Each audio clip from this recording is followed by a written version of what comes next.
तो ये 4 सवाल है जो कि अभी तक जितना कुछ हमने पढ़ा है उस पर बेस्ड है। ये 4 सवाल काफी होगा आपके इस कॉन्सेप्ट को क्लियर करने के लिए। तो वीडियो को पॉज करके आप ये 4 सवाल को उतार लें।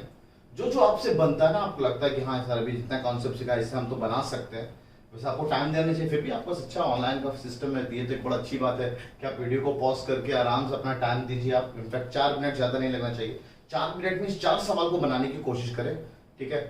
लेकिन मैं तो अभी शुरू हो जाऊंगा आपके सॉल्यूशन पे। आप वीडियो को पॉज करके इसमें उतार लीजिए। पहला सवाल तो आपको एडिशन और सब्ट्रैक्शन का एप्लीकेशन पे बेस्ड है। दूसरा सवाल आपको इक्वेशंस है ना, इक्वेशंस मैट्रिसेस के इक्वेशन दे रखे हैं ताकि आप एक्स मैट्रिक्स और वाई मैट्रिक्स पता कर सकें। और थर्ड सवाल जो है आपको ट्रेस पे बेस्ड, आपको एनसीईआरटी में दूर दूर तक दूरबीन लगा के भी देखेंगे तो इस तरह का सवाल नहीं मिलेगा। कॉम्पिटेटिव का सवाल ही है ना, आईटी एडवांस लेवल का है। लेवल क्या है मतलब मेंस में भी आ जाता है, ठीक है। तो ट्रेस का कॉन्सेप्ट। और चौथा तो बहुत अच्छा है ये मैट्रिसेस का एप्लीकेशन का पार्ट। देखिए आप फंक्शंस को मैंने इस पे मर्ज किया है। ये मैट्रिक्स इस मैट्रिक्स के बराबर है, तो बताइए एक्स वाई जेड और डब्ल्यू की वैल्यू क्या होगी। तो उम्मीद है अभी आप जस्ट हमने देखा था इक्वलिटी, सारे को सबके इक्वल कर लेंगे। 4 अलग अलग तरह के इक्वेशन थे। यहाँ पे बहुत कुछ सीखने को मिलेगा। क्या आपको मॉडुलस, अच्छा ये बहुत अच्छी बात है। यहाँ पे मैं लिख देता हूँ दिस डिनोट्स, है ना, ये जो आप ब्रैकेट है यहाँ पे जो यूज हो रहा है, this denotes greatest integer function. और ये तो साइन जेड लिखा ना, साइन ट्रिग्नोमेट्री साइन जेड, ये लॉग का है, log W to the base 3। और वो this denotes fractional part function, FPF fractional part function. और ग्रेटेस्ट इंटीजर फंक्शन आपने क्लास 11 में पढ़ा हुआ, तो इस पे बेस्ड है। नहीं आएगा घबराएंगे नहीं, आप जो जो बनता है आप बनाएं। देखिए मैंने आपको कहा था पहले लेक्चर में कि मैं अगर पढ़ाऊंगा तो जो जो बेसिक की चीज आपको नहीं आता उसको मैं रिकॉल कराऊंगा। वैसे अगला टॉपिक जो भी हमने पढ़ने वाला मैट्रिसेस डिटरमिनेंट के बाद वो बेसिक मैथमेटिक्स ही हम लोग उठाएंगे। पहले अपनी मैथ को और अच्छा करेंगे, है ना। मैंने बताया था मैंने पहले ये चैप्टर क्यों उठा रहा हूँ, उसके बाद ही हम आगे बढ़ेंगे। तो वीडियो को पॉज करके 4 मिनट में 4 सवालों को करने की कोशिश करें।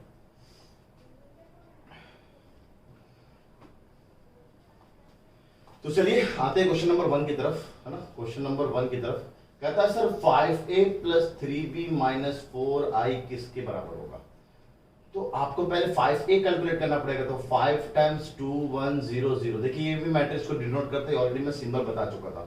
3 × b, b is 1 - 1 2 0 and -4 × i। अब जरा ध्यान देंगे आप, I इज आइडेंटिटी मैट्रिक्स, है ना, कुछ ने लिखा आइडेंटिटी मैट्रिक्स। यहाँ पे तो 1 2 3 वगैरह भी नहीं लिखा हुआ। तो आपको पता होना चाहिए अगर ये ऐड या सब्ट्रैक्ट में जाएगा तो सेम ऑर्डर का होना जरूरी है। और आइडेंटिटी मैट्रिक्स तो हमेशा स्क्वायर मैट्रिक्स होता है, तो ये सब के सब 2x2 के हैं, तो इसको भी एक आइडेंटिटी मैट्रिक्स स्क्वायर मैट्रिक्स ही होगा जो कि 2x2 का ही होना पड़ेगा, तभी आप एडिशन या सब्ट्रैक्शन पॉसिबल है। तो बस इसको 5 टाइम्स, तो मैंने क्या बताया, जब भी एक स्केलर से मल्टीप्लाई करते तो सबके सब 5 से मल्टीप्लाई हो जाएगा। तो 10 5 0 0 एक मैट्रिक्स ये हुआ। अच्छा ये 3 से पूरा मल्टीप्लाई करो, 3 - 3 6 0। अब ये आप चाहो तो -4 से मल्टीप्लाई कर दो, या आप चाहो कि ना सर हम 4 से मल्टीप्लाई करना चाहे तो 4 से आप मल्टीप्लाई कर सकते हो। ये आया अगला स्टेप।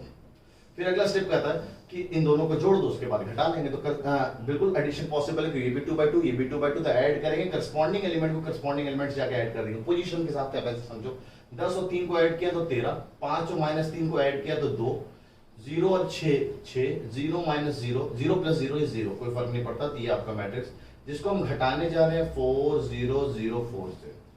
तो अब जब हम सब्ट्रैक्ट करेंगे तो करस्पॉन्डिंग एलिमेंट फिर से करस्पॉन्डिंग एलिमेंट जाके सब्ट्रैक्ट हो जाएगा। तो 13 - 4 the result is 9, 2 - 0 the result is 2, 6 - 0 the result is still 6, 0 - 4 तो 0 - 4 इज -4।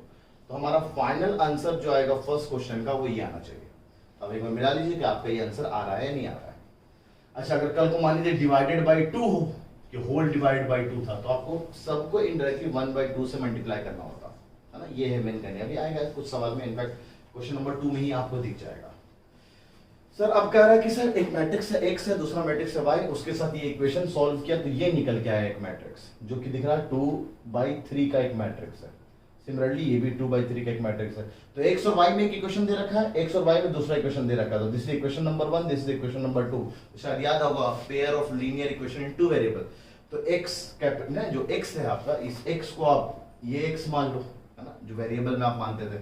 ये कैपिटल Y जो मैट्रिक्स है इसको स्मॉल y मान लो आप, ताकि अब जो आप इक्वेशन है उसको ऐसे बना सको, this is 2x - y is equal to, ये जो पूरा मैट्रिक्स लिखा है उसको आप अल्फा बोल दो, बाद में अल्फा को मैनेज कर लेंगे। सिमिलरली अगला क्या लिखा हुआ है, x + 2y, इसको हम लोग बीटा बोल देते हैं। तो ये हमारा इक्वेशन नंबर 1 और 2 इस तरह से रिड्यूस हो गया। हमने इस पूरे को अल्फा बोल दिया है, इस पूरे को बीटा बोल दिया, बाद में रिप्लेस कर लेंगे। ताकि अब दो इक्वेशन, दो अननोन, क्लास 9th में 10th में चैप्टर नंबर 3rd में ना, pair of linear equation two variable में आपने देखा होगा कि लीनियर इक्वेशन टू वेरिएबल को हम लोग 5 तरह सॉल्व कर सकते हैं ना, उठा पटक मेथड, सब्स्टिट्यूशन, एलिमिनेशन, जोड़ घटाव मेथड, क्रॉस मल्टीप्लिकेशन, देन उसके बाद ग्राफिकल मेथड, फिर एक कंपैरिजन मेथड था। तो सबसे बेस्ट यहाँ पे आपको शायद याद होगा कि दो वेरिएबल का सेम वेरिएबल का कोफिशिएंट अलग अलग है ना, साइन अलग अलग है, तो हम बस इसको क्या करें, 2 से मल्टीप्लाई करके ऐड कर दें। तो this is 2x minus 2y है ना, इज इक्वल टू 2 अल्फा। तो हमने क्या किया, इक्वेशन नंबर 1 को 2 से मल्टीप्लाई किया। अब इन दोनों इक्वेशन को जोड़ दिया जाए तो ये ससुराल चला जाएगा ना, 2y cancel, x plus 2x is 3x, और अल्फा और बीटा, तो this is 2 alpha plus beta. यहां से हम x को बोल सकते हैं कि हमारा जो x है वो 2 अल्फा प्लस बीटा अपॉन 3 है, या इसको हम लोग 1/3 टाइम्स 2 अल्फा प्लस बीटा लिख सकते हैं। सिमिलरली अगर जब हमें x पता है तो x को हम किसी भी एक इक्वेशन में लाके पटक के हम y कैलकुलेट कर सकते हैं। तो y यहाँ पे कैलकुलेट करना ज्यादा आसान है, हम यहाँ से y बोल सकते हैं, y is equal to alpha, इधर भेज दिया, सॉरी 2x माइनस अल्फा, तो 2x माइनस अल्फा, अच्छा 2 टाइम्स x की वैल्यू ये है हमारी 2 alpha plus beta upon 3 times minus alpha. तो अब इसको जरा कैलकुलेट करते हैं, ये लिखा है 4 अल्फा प्लस 2 बीटा अपॉन 3 यहाँ भी दे दिया, अपॉन 3 यहाँ भी दे दिया, माइनस का alpha, 4 alpha upon 3 minus alpha. उम्मीद है आपको फ्रैक्शन को जल्द से जल्द कैलकुलेट करने आता होगा, है ना। एलसीएम नीचे 1 है तो 4 और minus 3, 4 minus 3 is 1 upon alpha by 3, और ये लिखा है 2 बीटा बाई 3। तो और अच्छे से कैलकुलेट कर लिया, 1/3 को कॉमन लिया, अल्फा प्लस 2 बीटा, तो ये निकल गया है 1/3 टाइम्स 2 अल्फा प्लस बीटा, और ये निकल गया है 1/3 times alpha plus 2 beta. Therefore हम लोग x को जो मान लेते हैं स्मॉल x को कैपिटल X के बराबर था इनडायरेक्टली, तो कैपिटल X जो हो गया वो हमारा 1/3 टाइम्स 2 अल्फा जो था, अल्फा जो था हमारा ये था ना 6 माइनस 6 0 माइनस 4 2 1, तो 2 times alpha is now added with beta, है ना। तो बीटा है हमारा 3 2 5 -2 1 -7, थोड़ा कंजूसी कर रहा हूँ, है ना। अब इसको कैलकुलेट करना, तो जो हमने मैट्रिसेस का सवाल था उसको पहले हम लीनियर में लेके गए, उसके बाद वहां से हमने वेरिएबल को कैलकुलेट कर लिया। अब इसको सॉल्व कर लेंगे, तो सॉल्व करने में एक चीज जो आपको सिखाया गया है वो आपको जरूरत पड़ने वाली है। जो मैं आपको बोल रहा था अपॉन 2 आ जाएगा तो कैसे मैनेज करेंगे, तो 1/3 लिख दिया गया है ना, तो अपॉन 3 था तो 1/3 टाइम्स कर देता हूँ, एक करता हूँ। अब 2 को सबसे मल्टीप्लाई किया तो ये टोटल जो हो जाएगा, ये हो जाएगा सर 12 माइनस 12 0 माइनस 8 4 और ये 2, और उसको ऐड कर रहे हैं 3 2 5 -2 1 और -7 से, और ये 1/3 टाइम्स है, तो फिर एडिशन कर लेंगे। तो एडिशन यहाँ पे कर लेते हैं ना, एडिशन किया 12 और 3 इज नाउ 15, 1/3 टाइम्स आगे इंतजार कर रहा है, -12 और 2 इज -10, 0 और 5 इज 5, -8 -2 ऐड करके -10, 4 और 1 5, 2 और -7 इज -5। अब जो हमारा x था वो 1/3 टाइम्स होने वाला, तो 1/3 जाके हर एलिमेंट से मल्टीप्लाई हो जाएगा ना, तो ये 15/3 इज 5, ये -10/3, ये 5/3, ये -10/3, ये 5/3 और ये -5/3। तो आपका जो x कैलकुलेट होके आएगा वो ये हो गया, वो भी एक मैट्रिक्स होगा। और सही बात, अगर ध्यान दें आप, x को भी एक 2/3 का मैट्रिक्स होना पड़ेगा। देख लीजिए आप, 2 रो 3 कॉलम। सिमिलरली आपको अगर y कैलकुलेट करना हो तो आपको पता है y के लिए आपको मैंने एक वैल्यू कैलकुलेट करके दिया, y is 1/3 times alpha plus 2 beta, है ना। तो सेम अल्फा यहाँ लाके पटके, बीटा लाके यहाँ पे पटके, और उसको वैल्यू जिस तरह से x को कैलकुलेट किया उस तरह से आप बीटा को भी कैलकुलेट कर लीजिए, ठीक है। तो वीडियो को पॉज करके इसमें जो कुछ भी उतारना, अगर आपसे नहीं बना तो उसको उतार लीजिए, अगर आपसे बना तो एक बार चेक कर लीजिए आंसर सही है नहीं।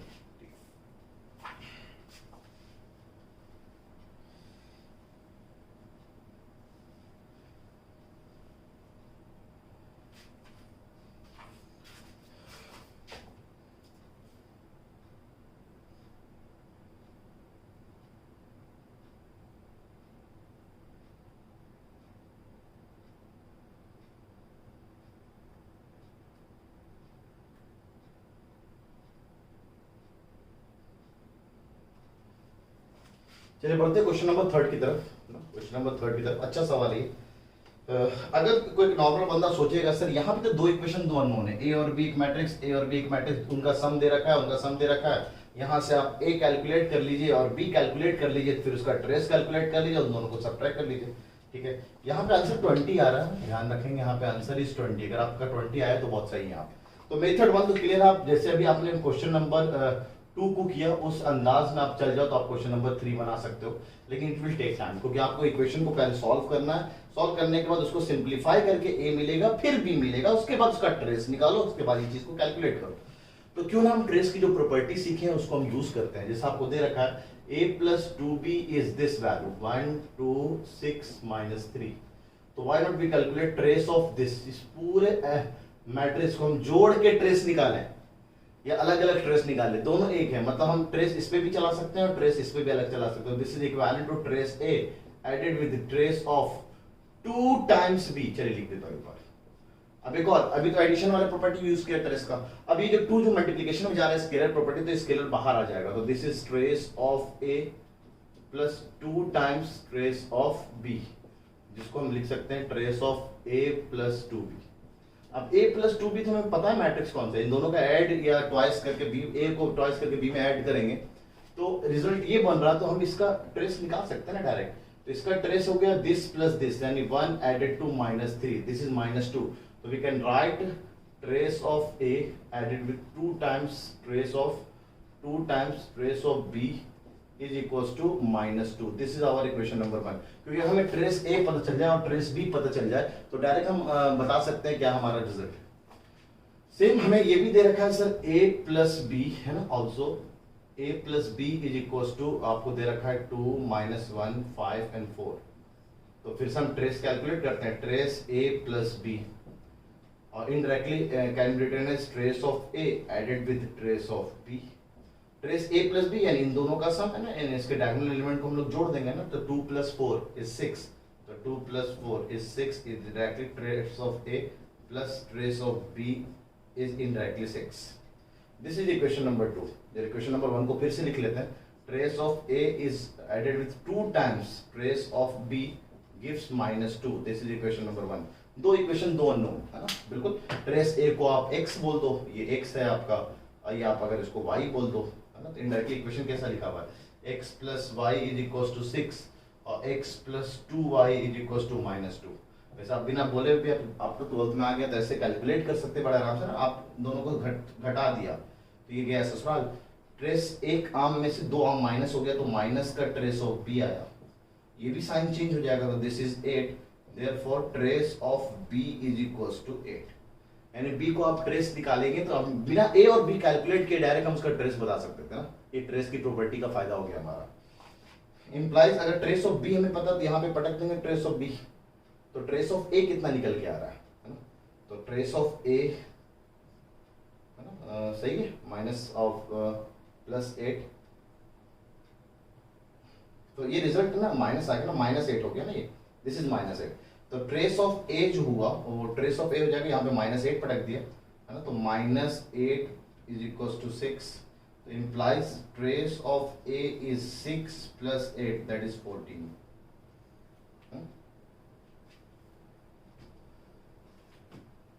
तो 14 और ये -8, तो -8 और 14, ठीक है। अब कैलकुलेट करते हैं, देयरफॉर आपसे पूछा गया trace of a is subtracted with trace of b कितना आएगा, तो ट्रेस ऑफ a 14 था, subtracted with trace of b है -8, तो the result is 14 + 8 that is 22। My mistake, ये 20 नहीं है, ये 22 आ रहा होगा आपका ना, टाइपिंग एरर थोड़ा आप ध्यान रख लेंगे, ठीक है, कि ये 14 + 8 करेक्ट आंसर इसका 22 आ रहा है। तो वीडियो को पॉज करके, ये बहुत अच्छा शानदार सवाल है ना, इसमें उतार सकते हैं आप, कल को a b c 3 में भी जा सकता है मैट्रिक्स में, तो 3 अननोन है तो 3 इक्वेशन जरूर देगा, 3 इक्वेशन 3 अननोन आपको सॉल्व करने आना चाहिए, नहीं आता तो मैट्रिक्स के अंदर ही सीख जाएंगे 3 इक्वेशन 3 अननोन को कैसे सॉल्व करता है।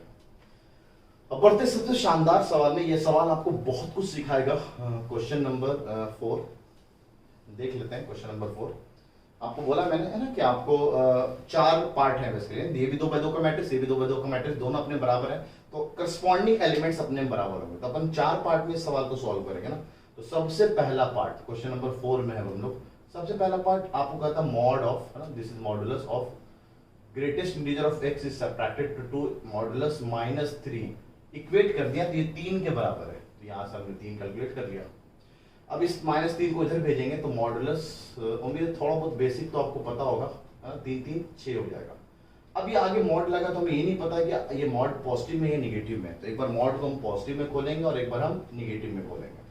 तो ये एक बार पॉजिटिव में खोला, ये कंसीडर करते हुए ये क्वांटिटी पॉजिटिव है, और एक बार ये क्वांटिटी अगर नेगेटिव होगा तो मॉड नेगेटिव में खुलेगा। तो ये greatest integer of x -2 is -6। यहाँ से कैलकुलेट किया, greatest integer of x is equal to 8 आया, और यहाँ से कैलकुलेट किया तो ग्रेटेस्ट इंटीजर ऑफ x जो निकल के आया वो -4 आया। तो अब हम बता सकते हैं x यहाँ पे क्या लिख सकते हैं और x यहाँ पे क्या लिख सकते हैं। बीच में और चलता है ना, जब भी मॉड का सवाल सॉल्व कर रहे हैं तो बेसिकली और दिस, यानी यहाँ से भी आंसर ले सकते हैं और यहाँ से भी आंसर ले सकते हैं, यानी दोनों का यूनियन होगा इस केस में आंसर हमारा। तो पहले तो हम थोड़ा सा अभी तो मॉडुलस इतना बेसिक तो सबको पता होता है ना, मॉड पॉजिटिव भी हो सकता है निगेटिव हो सकता है, उस हिसाब से काम किया। मैंने थोड़ा सा ग्रेटेस्ट इंटीजर को समझ जाते ताकि इस तरह के पार्ट का इसका फाइनल आंसर क्या होगा इसके बारे में हम लोग समझ सकें। जिससे मैं आपसे बोलूं कि ग्रेटेस्ट इंटीजर 7.3 कितना होगा, तो 7.3 का अगर ग्रेटेस्ट इंटीजर निकालना है तो आप 7.3 पे नंबर लाइन पे खड़े हो जाए, नंबर लाइन 0, इधर आपका 7.3 आया। 7.3 से जस्ट छोटा या बराबर, है ना, बराबर इंटीजर कौन सा है? 7.3 से जस्ट छोटा या बराबर इंटीजर जो होगा ग्रेटेस्ट इंटीजर, और लेस देन, है ना, लेस देन और इक्वल टू 7.3, तो 7.3 से जस्ट छोटा दैट इज 7, ना, तो 7 इसका आंसर हो जाएगा। यानी कल को अगर मैं बोलूं ग्रेटेस्ट इंटीजर ऑफ 7 कितना आएगा, तो 7 पे आप खुद खड़े हैं, जो कि खुद इक्वल टू 7 है कि इंटीजर के बराबर ही है, तो 7 के बराबर होगा। यानी एक सिंपल सा रूल है, अगर किसी इंटीजर का हम ग्रेटेस्ट इंटीजर निकालते तो वो खुद इंटीजर मिल जाता है। लेकिन अगर किसी इंटीजर से छोटा, जैसे मान लीजिए अगर कल को मैं 2.1 के बारे में बात करूं या 2.9 के बारे में भी बात करूं, 2.9 पे आप खड़े हैं, नंबर लाइन 0 है, 2.9 पे आप खड़े हैं, 2.9 से छोटा की तरफ जाना है, तो 2.9 की तरफ जाएंगे, 2 की तरफ जाएंगे आप, तो सबसे पहला इंटीजर आपको कौन सा मिलेगा नंबर लाइन पे, तो आपको दिख रहा है 2, तो इसका ग्रेटेस्ट इंटीजर 2 हो जाएगा। तो सर अगर मान लीजिए कल को -2.9 हो जाता, तो आपको पता है -2.9 से जस्ट छोटा, बड़ा नहीं, जस्ट छोटा इंटीजर कौन सा है, -2.9 से जस्ट छोटा आपका -3 आएगा, तो यहाँ पे -3 हो जाएगा। तो आपको ये सोचना है कि सर x के जगह हम क्या पटकें, x की जगह हम क्या पटकें कि ग्रेटेस्ट इंटीजर निकालें उसका, और वो 8 है, तो पता एग्जैक्ट 8 लेंगे तो हमें आंसर 8 आने वाला ही है। अब 8 से बड़ा हम जो भी लेंगे, जो भी मतलब कहां तक जाएंगे, सुनेंगे आप, 9 पे लेंगे तो 9 मिल जाएगा आपको, 9 से छोटा चाहिए आपको, 9 से छोटा और 8 के बीच में, तो 8 से लेकर 9 तक। 9 को तो हम लेना नहीं है ना, तो आपको शायद ओपन ब्रैकेट क्लोज ब्रैकेट के बारे में पता होगा, 9 को हमें नहीं लेना है, 9 को हमने ओपन कर दिया। तो 8 से लेकर 9 के बीच में जितने भी नंबर्स आएंगे, कितने नंबर आएंगे, इनफाइनाइट नंबर्स है, इनफाइनाइट, तो यहाँ पे 8 से लेकर 9 तक में जितने भी नंबर है सबको लेना है।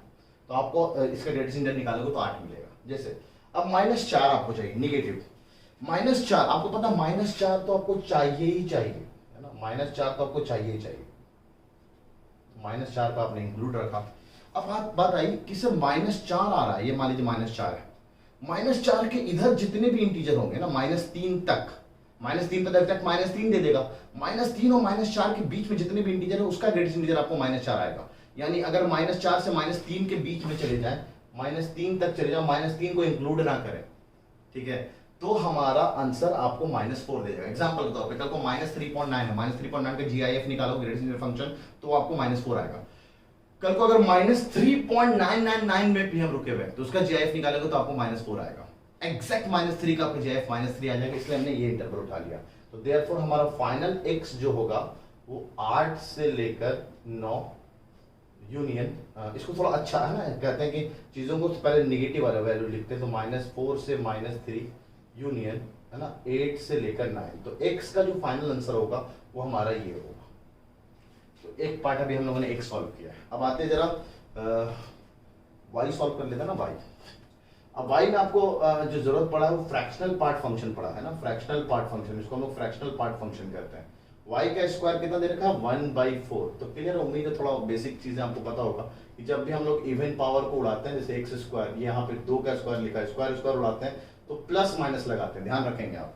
जैसे अगर कल को बोला जाए √4 कितना, तो √4 सिर्फ 2 होता है। इस सब के बारे में हम लोग देखेंगे बेसिक्स वाले पार्ट में। तो फिलहाल तो उम्मीद है इतना तो पता होगा कि हम जब स्क्वायर को उधर भेजेंगे तो ये इनडायरेक्टली 1/2 का स्क्वायर लिखा हुआ है, तो ये fractional part of y is equal to या तो +1/2 हो जाएगा या fractional part of y is equal to -1/2। आप फ्रैक्शनल पार्ट से भी घबराएंगे, बस अभी थोड़ा देर में क्लियर करने वाला हूं। इतना तो उम्मीद है आपको समझ में आ गया, ये या ये दोनों में से कोई भी आंसर पॉसिबल है। अब बताइए कि अब हम इसको y को कैसे सॉल्व करेंगे। Fractional part of y half के बराबर, तो जरा जानते हैं फ्रैक्शनल पार्ट फंक्शन किसे कहते हैं। फ्रैक्शनल पार्ट आप अगर मान लीजिए किसी फ्रैक्शन ना कोई नंबर का, आप मान लीजिए आपने 3.3 का फ्रैक्शनल पार्ट निकाल रहे हैं, ये जो करली ब्रैकेट में हम लिखते हैं फ्रैक्शनल पार्ट को रिप्रेजेंट करता है। तो fractional part of 3.3 is 0.3। Simple, कितना फ्रैक्शन इसमें छुपा हुआ है। Fractional part of 5.9 is 0.9। Fractional part of 7 is what, तो एक प्योर इंटीजर लिखा है 7, इसमें कोई भी फ्रैक्शन नहीं, कोई भी डिसिमल का पार्ट नहीं है, तो फ्रैक्शनल पार्ट इज 0। अच्छा sir, fractional part of 1 is, वो भी pure integer 0। Fractional part of -3.7 is, कहते हैं -3.7 में जो फ्रैक्शनल पार्ट है ना नेगेटिव नंबर के लिए, वो कैसे आया वो हम देखेंगे बड़े आराम से बेसिक मैथमेटिक्स के अंदर ना। जब फंक्शन हम लोग शुरू करेंगे 14 फ्रेंड्स के बारे में जानेंगे, 14 फ्रेंड्स के बारे में थोड़ा अलग अंदाज से मैं पढ़ाता हूँ, 14 दोस्तों के बारे में जानेंगे, उसमें से एक दोस्त है फ्रैक्शनल पार्ट फंक्शन। तो फ्रैक्शनल पार्ट ऑफ 3.7 का क्या करेंगे, 1 में से 0.7 घटा देंगे तो 0.3 आएगा। तो एक बहुत शानदार चीज जो आपको फ्रैक्शनल पार्ट के बारे में पता चाहिए, फ्रैक्शनल पार्ट का जो रेंज है, यानी फ्रैक्शनल पार्ट में कभी भी आंसर निगेटिव नहीं आता। फ्रैक्शनल पार्ट का जो भी आंसर आता है वो हमेशा 0 से लेकर 1 तक आता है, और कंप्लीट 1 कभी नहीं आएगा। फ्रैक्शनल पार्ट को भी नंबर का फ्रैक्शन कभी 1 नहीं हो सकता, वो तो प्योर इंटीजर हो जाएगा, इसलिए 1 नहीं, वो 0 से 1 तक आएगा। यानी कौन सा ऐसा नंबर है जिसका फ्रैक्शनल पार्ट 1/2 आता होगा, यानी 0.5 आता होगा, है ना। आप इंडायरेक्टली इसको ऐसे बोल सकते हैं 0.5। सर इस छोटी सी बात है कि फ्रैक्शनल पार्ट का जो रेंज होता है वो 0 से 1 के बीच में होता है, उस हिसाब से यानी fractional part of y negative आ रहा है, तो y हम ऐसा क्या पटके कि निगेटिव आए, तो यहां से तो एक भी आंसर नहीं है सर, तो यहां से तो नो सॉल्यूशन, आप समझ सकते हो, यहां से नो सॉल्यूशन, एक भी आंसर नहीं आने वाला। लेकिन यहां से तो आंसर आ सकता है ना सर, 0.5 तो आ सकता है। अब सोचो 0.5 कब आएगा, 5.5 का निकालेंगे 0.5 आएगा, 6.5 का निकालेंगे 0.5 आएगा। यानी जिसमें ऐसा लिखा हो ना 3.5 हो, 4.5 हो, -2.5 हो, 11.5 हो, कोई भी नंबर, इन सब का अगर हम फ्रैक्शनल पार्ट निकालें तो 0.5 आएगा। तो उस हिसाब से अगर हम यहाँ का आंसर लिखें तो ऐसे लिख सकते हैं ना n+1/2। अब ये n को मैं बोल दूं n belongs to integer, n आप कुछ भी पुट करो, 1 2 3 4 5 6 7 8 9 -1 -2 -3 -4 -5 -6 एंड सो ऑन। तो ये जो है ना एक जनरलाइज्ड रिजल्ट मैंने लिखा है, यानी इससे हम इतना कह सकते हैं कि यहाँ पे जो आंसर है sir that is infinite solution. Infinite answer आने वाले हैं इस क्वेश्चन के, ठीक है। तो इनफाइनाइट सॉल्यूशन इसका है सर। आप देखिए n को बहुत सारे इंटीजर आप पटक सकते हैं, 0 पटक लीजिए तो आपको पहला नंबर हाफ मिल गया, हाफ का फ्रैक्शनल पार्ट निकालो हाफ ही आएगा। और 1.5 हो, 1 अगर n को रख दें तो 1 + 1/2 that is 0.5, 1 + 0.5 is 1/5, that is 3/2 यानी 1.5 का फ्रैक्शनल पार्ट निकालेंगे तो ये हाफ ही निकल के आएगा, ठीक है। अच्छा अब अगर हम बात करें सेकंड पार्ट तो हमारा क्लियर हो गया, ठीक है। बात कर लेते हैं लॉग के बारे में, जो आसान पार्ट है पहले उसको देख लेते हैं ना। तो हमारा थर्ड पार्ट ले लेते हैं log w⁻³ is equal to -2 ना, कंपेयर कर लिया हम लोग, इसको इसके बराबर कर लिया ना। इक्वलिटी ऑफ मैट्रिक्स है ना, मैट्रिक्स की इक्वलिटी को हम लोग देखा था, बोला था मैंने एक सवाल कराऊंगा, वही एक सवाल ही है बेसिकली ना, एनसीईआरटी में बहुत तरह के सवाल दे रखे हैं। अब थोड़ा सा अगर लॉग को जाने तो थोड़ा सा आपको लॉग के बारे में बस बता दूं, log a⁻b बोलते हैं ना, log a⁻b, तो हम इसको एक नंबर m मान लेते हैं। लॉग को पूरा पढ़ेंगे हम लोग, 3 से 4 लेक्चर तो खाली लॉग पढ़ेंगे हम लोग 11th में ना, 11th क्लास का टॉपिक है, 12th में मैं पढ़ाऊंगा लॉग, बेसिक मैथमेटिक्स के अंदर ही है ना।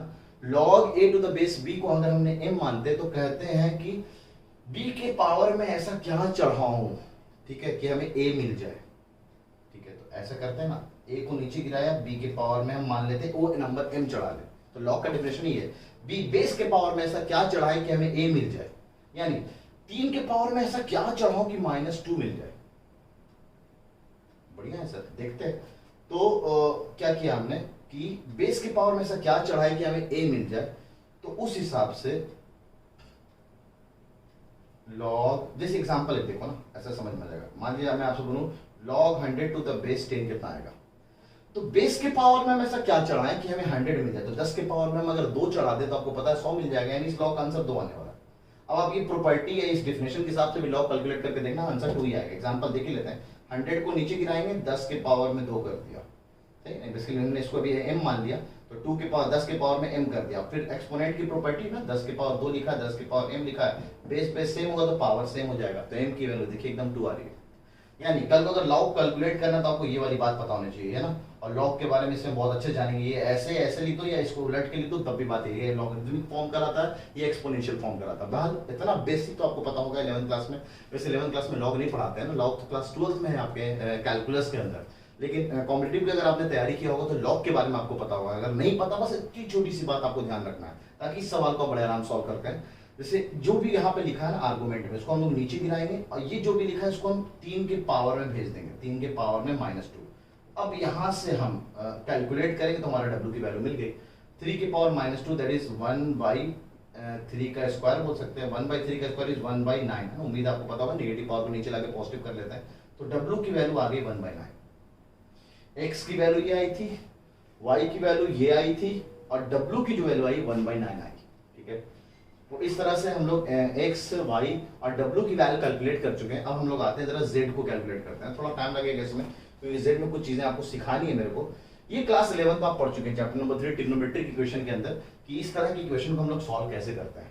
तो कहता है भाई जो पहले तो हम इक्वेशन बना लें ना, फोर्थ पार्ट में हम लोग sine square Z minus 3 sine Z plus 3 is equal to 1।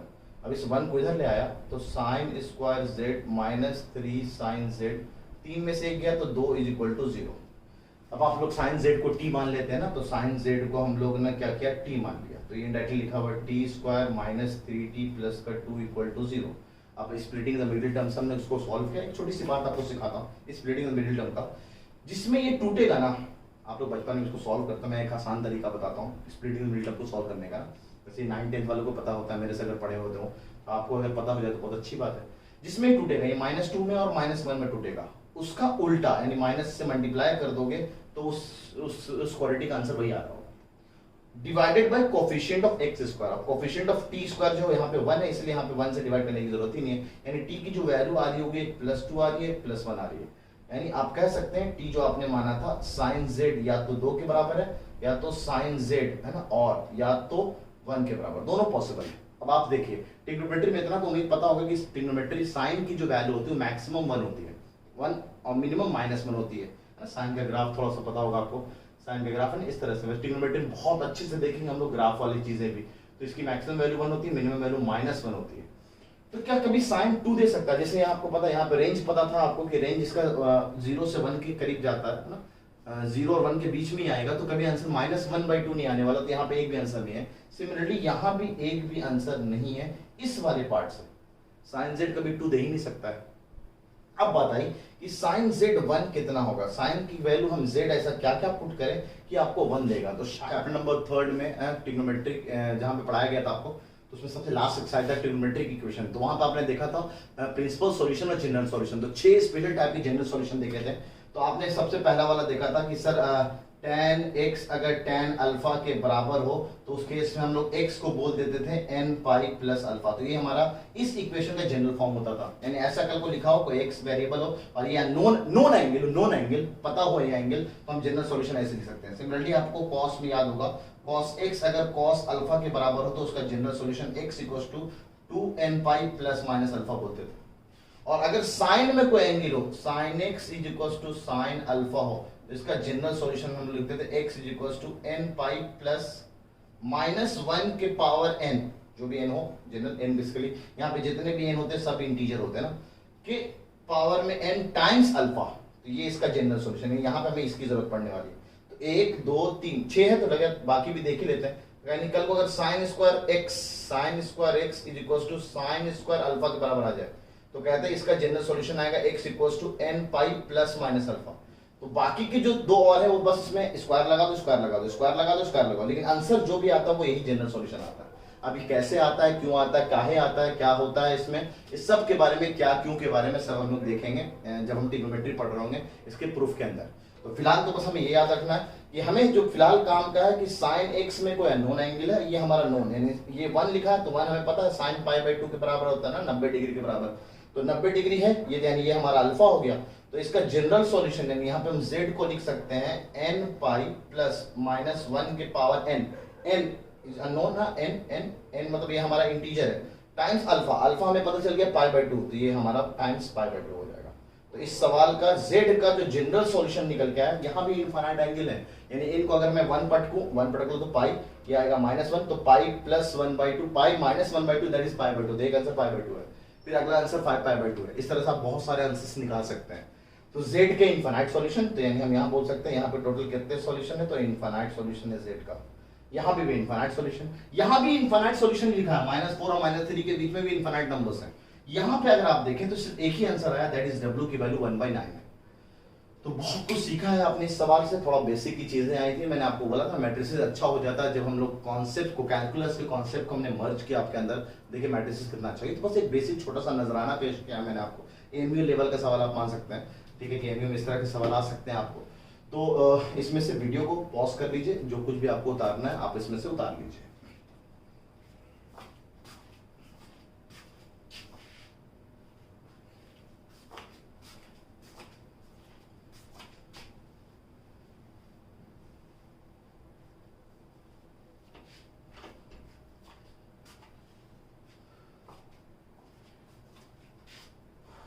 तो आज इतने ही रखते हैं ना, काफी कुछ आज हम लोगों ने सीखा है ना, जो भी चीज सीखा है वो हम लोग रिवाइज करेंगे अगले टर्न पे। तो आज का लेक्चर आपको ऑलमोस्ट चीजें पता होगी कि हम लोगों ने टाइप्स ऑफ मैट्रिसेस देखा है, उसके बाद हम लोगों ने इक्वालिटी देखा है और कंपैरेबल मैट्रिक्स के बारे में जाना था, और थोड़ा सा हमने देखा कि एडिशन और सब्ट्रैक्शन कैसे करते हैं मैट्रिसेस का, और एक स्केलर से हम किसी मैट्रिक्स को मल्टीप्लाई करेंगे तो क्या होगा उसका रिजल्ट या उसकी प्रॉपर्टीज के बारे में जाना था। और उस पर बेस 4 सवाल हम लोगों ने किया। सबसे शानदार और रिवीजन के लिए क्वेश्चन नंबर 4 एक बहुत अच्छा हो सकता है। इतना कुछ पढ़ लेने के बाद आप अपने एनसीईआरटी का ना, हाँ, अब आप एनसीईआरटी के काबिल हो चुके हैं कि एनसीईआरटी का एक्सरसाइज 3.1 चैप्टर नंबर 3.1 3.2 के भी कुछ सवाल आपसे बन जाएंगे, लेकिन मैं नहीं बोल रहा हूं बनाने के लिए, क्योंकि रैंडम सवाल छूट के आपसे बनेंगे। फिलहाल अभी पहला डे है, आपको होमवर्क मिल रहा है, 3.1 एक्सरसाइज पूरा कंप्लीट कर सकते हैं।